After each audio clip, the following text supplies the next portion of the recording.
Assalamualaikum warahmatullahi wabarakatuh. Selamat siang semuanya. Kami dari kelompok 9 kelas 3P04 yang beranggotakan ada Amalia, Ludri, dan saya sendiri Zafira akan menjelaskan tentang bulimia. Nah, di sini ada definisi. Definisi bulimia itu berasal dari bahasa Yunani yang berarti kelaparan sapi. Gangguan ini melibatkan episode konsumsi cepat dari sejumlah besar makanan, diikuti oleh perilaku kompensasi seperti muntah, puasa, atau olahraga berlebihan untuk mencegah berat badan. DSM mendefinisikan bingo sebagai jumlah makanan dalam jumlah berlebihan dalam waktu kurang dari 2 jam. Perbedaan utama antara anoreksia dan bulimia adalah penurunan berat badan. Orang dengan anoreksia nervosa kehilangan banyak berat badan dengan cepat, sedangkan orang dengan bulimia nervosa tidak kehilangan berat badan yang signifikan. Pada bulimia overeat, binge biasanya terjadi secara rahasia. Mereka dipicu oleh stres dan hal-hal negatif dan berlanjut sampai orang tersebut merasa tidak nyaman.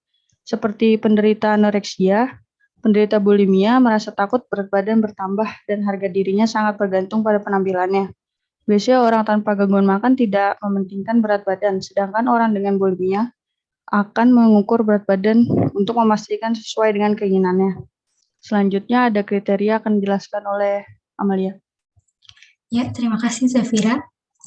Nah, selanjutnya ada kriteria.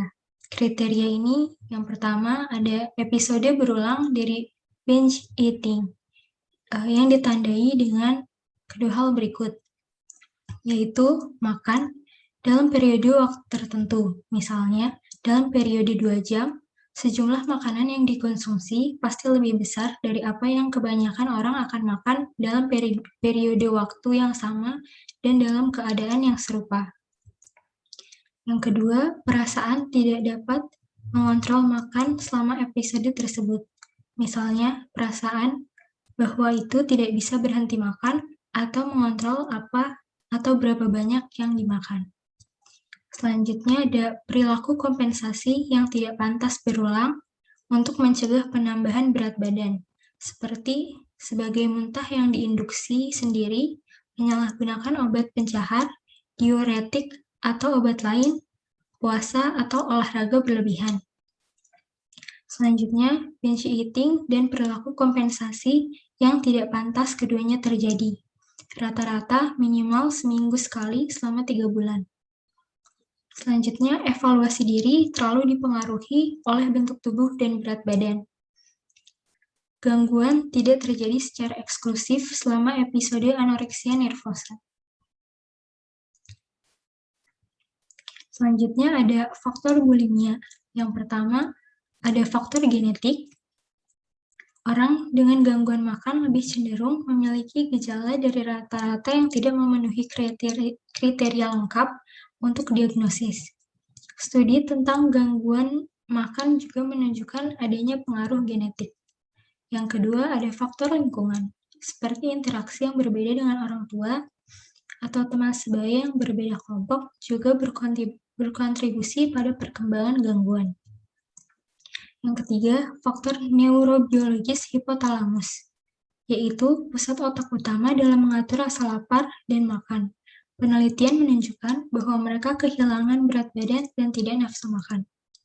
Yang keempat ada pandangan psikodinamik, yaitu gejala gangguan makan memenuhi beberapa kebutuhan seperti meningkatkan efektivitas pribadi seorang dengan berhasil dalam mempertahankan diet ketat atau menghindari tumbuh dewasa secara seksual dengan menjadi sangat kurus dan demikian tidak dapat mencapai bentuk wanita biasa.